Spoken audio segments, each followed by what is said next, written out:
शांति 16 अक्टूबर 2022। अव्यक्त बाप दादा के महावाक्य। रिवाइज डेट है 3 नवंबर 1992। मुरली की हेडिंग लाइन, रूहानी रॉयल्टी संपन्न आत्माओं की निशानियाँ। आज बाप दादा चारों ओर के अपने रूहानी रॉयल फैमिली को देख रहे हैं। सारे कल्प में सबसे रॉयल आप आत्माएं ही हो। वैसे हद के राज्य अधिकारी रॉयल फैमिली बहुत गाए हुए हैं, लेकिन रूहानी रॉयल फैमिली सिर्फ आप ही गाए हुए हो। आप रॉयल फैमिली की आत्माएं आदि काल में भी और अनादि काल में भी और वर्तमान संगम युग में भी रूहानी रॉयल्टी वाले हो।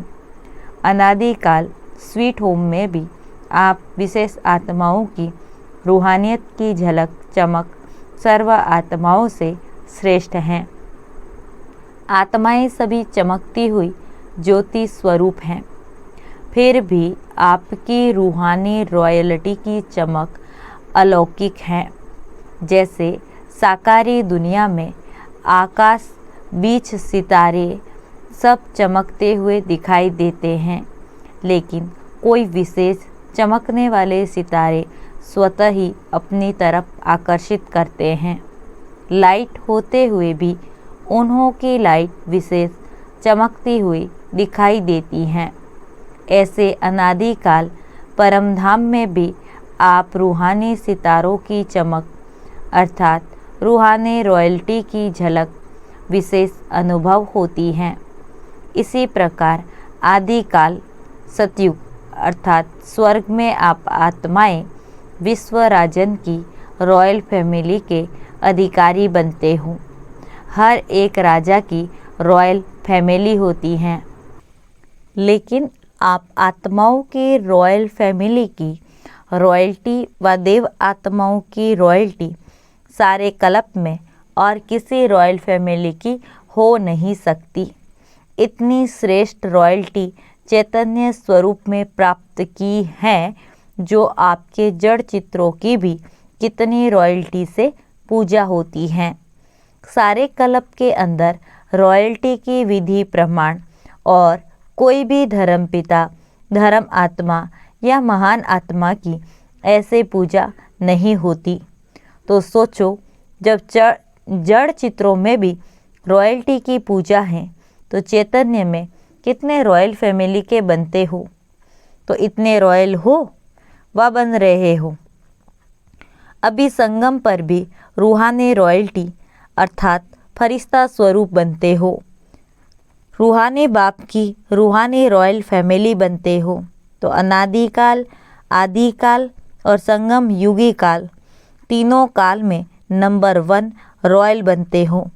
यह नशा रहता है कि हम तीनों काल में भी रूहानी रॉयल्टी वाली आत्माएं हैं। इस रूहानी रॉयल्टी का फाउंडेशन क्या है? संपूर्ण प्योरिटी। संपूर्ण प्योरिटी की रॉयल्टी है। तो अपने से पूछो कि रूहानी रॉयल्टी की झलक आपके रूप से सबको अनुभव होती है क्या? रूहानी रॉयल्टी की फलक हर चरित्र से अनुभव होती है। लौकिक दुनिया में भी अल्पकाल की रॉयल्टी न जानते हुए भी चेहरे से चलन से अनुभव होती है। तो रूहानी रॉयल्टी गुप्त नहीं रह सकती, वो भी दिखाई देती हैं। तो हर एक नॉलेज के दर्पण में अपने को देखो कि मेरे चेहरे पर चलन में रॉयल्टी दिखाई देती है व साधारण चेहरा साधारण चलन दिखाई देती है। जैसे सच्चा हीरा अपनी चमक से कहाँ भी छिप नहीं सकता, ऐसे रूहानी चमक वाले रूहानी रॉयल्टी वाले छिप नहीं सकते। कई बच्चे अपने को खुश करने के लिए सोचते हैं और कहते भी हैं कि हम गुप्त आत्माएं हैं, इसीलिए हमको कोई पहचानता नहीं। समय आने पर आपे ही मालूम पड़ जाएगा। गुप्त पुरुषार्थ बहुत अच्छी बात है, लेकिन गुप्त पुरुषार्थी की झलक और फलक व रूहानी रॉयल्टी की चमक औरों को अनुभव जरूर कराएगी। स्वयं को चाहे कितना भी गुप्त रखे, लेकिन उसके बोल, उनका संबंध, संपर्क, रूहानी व्यवहार का प्रभाव उनको प्रत्यक्ष करता है, जिसको साधारण शब्दों में दुनिया वाले बोल चाल कहते हैं। तो स्वयं को प्रत्यक्ष नहीं करते, गुप्त रखते, यह निर्माणता की विशेषता है। लेकिन दूसरे उनके बोल चाल से अनुभव अवश्य करेंगे। दूसरे कहे कि ये गुप्त पुरुषार्थी हैं। अगर स्वयं को कहते कि मैं गुप्त पुरुषार्थी हूँ, तो ये गुप्त रखा या प्रत्यक्ष किया? कह रहे हो गुप्त, लेकिन बोल रहे हो कि मैं गुप्त पुरुषार्थी हूँ। क्या ये गुप्त हुआ? बहुत पत्र में भी लिखते हैं कि हम गुप्त पुरुषार्थियों को निमित्त बनी हुई दादियाँ नहीं जानती। फिर यह भी लिखते हैं कि देख लेना आगे हम क्या करते, क्या होता, तो ये गुप्त रहे या प्रत्यक्ष किया। गुप्त पुरुषार्थी आपको ही कहे, उनको क्या कहा जाता? मियाँ मिट्ठू। तो मियाँ मिट्ठू बनना तो बहुत सहज है। तो क्या सुना? रूहानी रॉयल्टी। रॉयल आत्माएं सदा ही एक तो भरपूर संपन्न रहती, और संपन्नता की निशानी वे सदा तृप्त आत्मा रहती। तृप्त आत्मा हर परिस्थिति में हर आत्माओं के संबंध संपर्क में आते हुए, जानते हुए संतुष्ट रहती हैं। चाहे कोई कितना भी असंतुष्ट करने की परिस्थितियां उसके आगे लाए, लेकिन संपन्न तृप्त आत्मा असंतुष्ट करने वाले को भी संतुष्टता का गुण सहयोग के रूप में देगी। ऐसी आत्मा के प्रति रहम दिल बन शुभ भावना, शुभ कामना द्वारा उनको भी परिवर्तन करने का प्रयत्न करेंगे। रूहानी रॉयल्टी आत्माओं का यही श्रेष्ठ कर्म है। जैसे स्थूल रॉयल आत्माएं कभी भी छोटी छोटी बातों में, छोटी छोटी चीज़ों में अपनी बुद्धि और समय नहीं देती, देखते भी नहीं देखती, सुनते भी नहीं सुनती, ऐसे रूहानी रॉयल आत्मा किसी भी आत्मा की छोटी छोटी बातों में जो रॉयल नहीं है उसमें अपनी बुद्धि और समय नहीं देगी। दुनिया वाले कहते हैं कि रॉयल अर्थात किसी भी हल्की बात में आँख नहीं डूबती। रूहानी रॉयल आत्माओं के मुख से कभी व्यर्थ व साधारण बोल नहीं निकलेंगे। हर बोल युक्ति युक्त होगा। युक्ति युक्त का अर्थ है व्यर्थ भाव से परे अव्यक्त भाव, अव्यक्त भावना। इसको कहा जाता है रॉयल्टी। इस समय की रॉयल्टी भविष्य की रॉयल फैमिली में आने का अधिकारी बनाती हैं। तो चेक करो, व्रती रॉयल है। व्रती रॉयल अर्थात सदा शुभ भावना, शुभ कामना की वृत्ति से हर एक आत्मा से व्यवहार में आए। रॉयल दृष्टि अर्थात सदा फरिश्ता रूप से औरों को भी फरिश्ता रूप देखे। कृति अर्थात कर्म में सदा सुख देना, सुख लेना।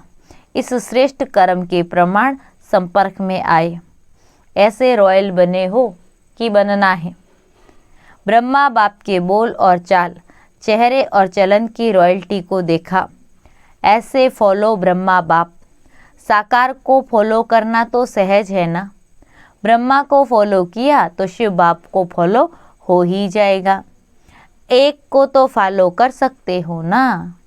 बाप समान बनने के पॉइंट तो रोज सुनते हो। सुनना अर्थात फॉलो करना।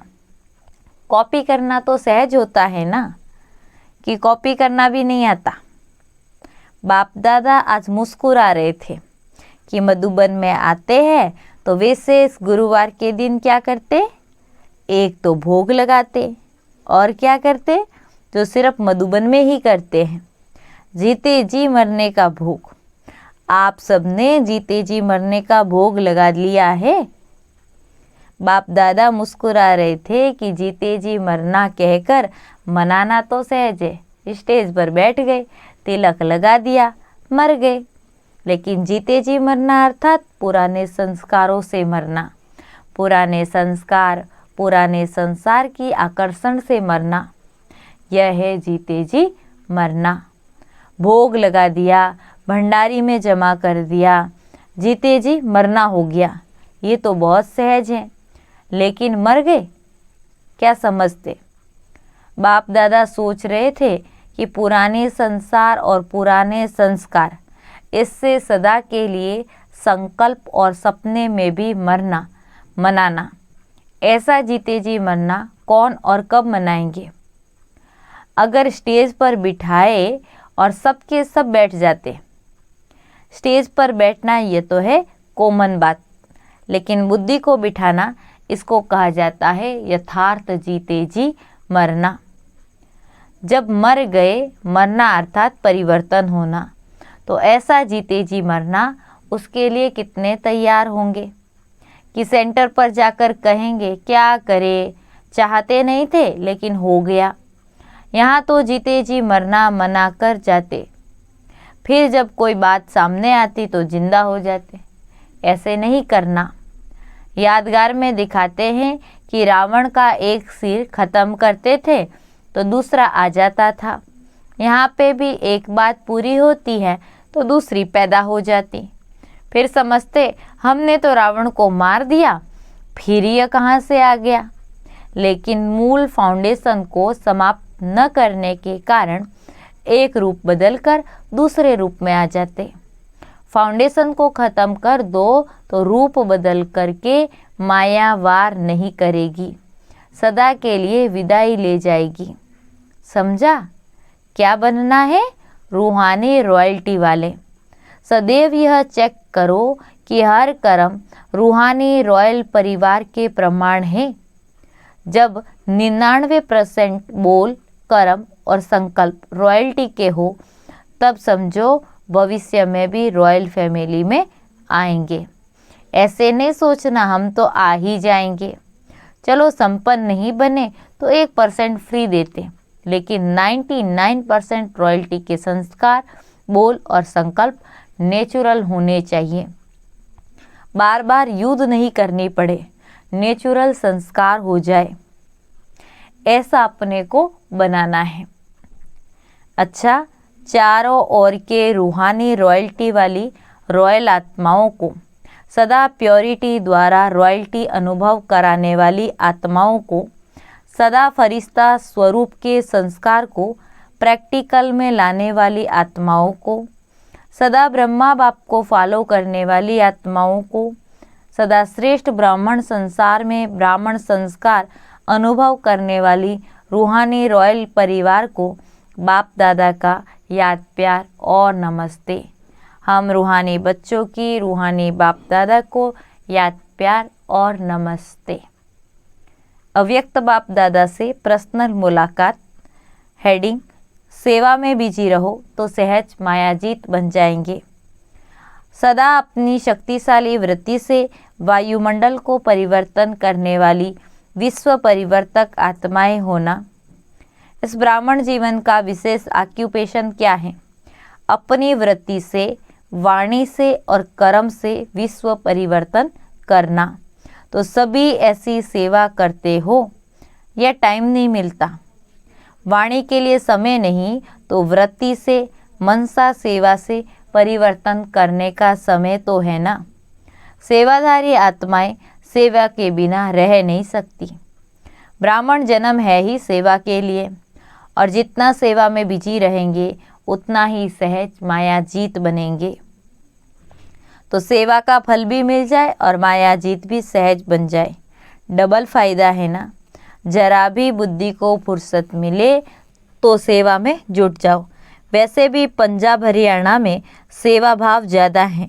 गुरुद्वारों में जाकर सेवा करते हैं ना, वह है स्थूल सेवा और यह है रूहानी सेवा। सेवा के सिवाय समय गंवाना नहीं है। निरंतर योगी, निरंतर सेवाधारी बनो। चाहे संकल्प से करो, चाहे वाणी से, चाहे कर्म से। अपने संपर्क से भी सेवा कर सकते हो। चलो मनसा सेवा करना नहीं आवे लेकिन अपने संपर्क से, अपने चलन से भी सेवा कर सकते हो। यह तो सहज है ना। तो चेक करो कि सदा सेवाधारी है व कभी कभी के सेवाधारी हैं।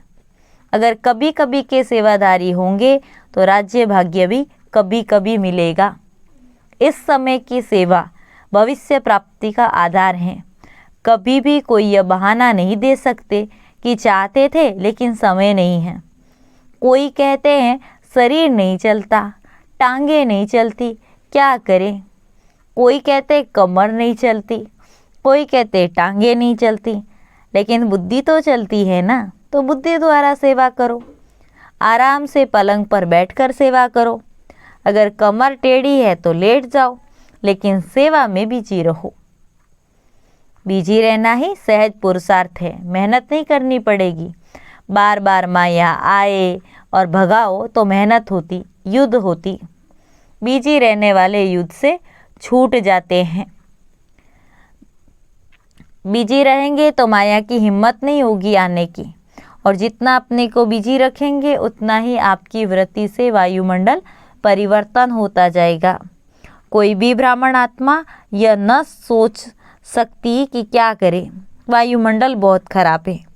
खराब है तब तो परिवर्तन करते हो, खराब नहीं होगा तो क्या करेंगे, अच्छे को बदलेंगे क्या। तो विश्व परिवर्तन का काम है बुरे को अच्छा बनाना। तो बुरा तो होगा ही, बुरे को अच्छा बनाने वाले आप हो।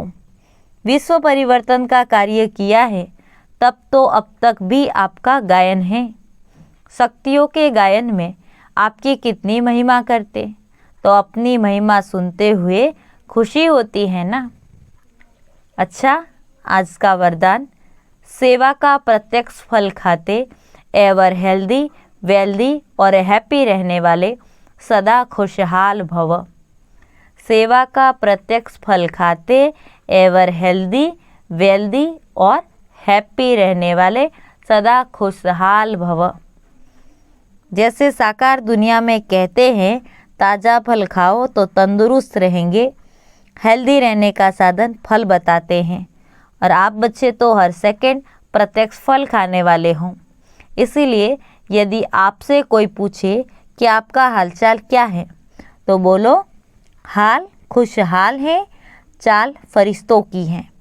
हम हेल्दी भी है, वेल्दी भी है, तो हैप्पी भी हैं। ब्राह्मण कभी उदास नहीं हो सकते। स्लोगन है, पवित्र आत्मा ही स्वच्छता और सत्यता का दर्पण है। पवित्र आत्मा ही स्वच्छता और सत्यता का दर्पण है। सूचना है, आज मास का तीसरा रविवार है। शाम को 6:30 से 7:30 बजे तक सभी भाई बहन एक ही शुद्ध संकल्प परिवर्तन का लेते हुए विश्व परिवर्तन के महान कार्य में सहयोगी बने। अनुभव करो कि बाप दादा के मस्तक से शक्तिशाली किरणें निकलकर मेरे मस्तक में आ रही है, और वही किरणें मेरे मस्तक से अपने निजी संस्कार यानी खुद के संस्कारों को परिवर्तन करते हुए फिर संसार के परिवर्तन का कार्य कर रही हैं। इसलिए शाम के योग में सभी भाई बहन सेंटर पर जरूर पहुँचे। ओम शांति।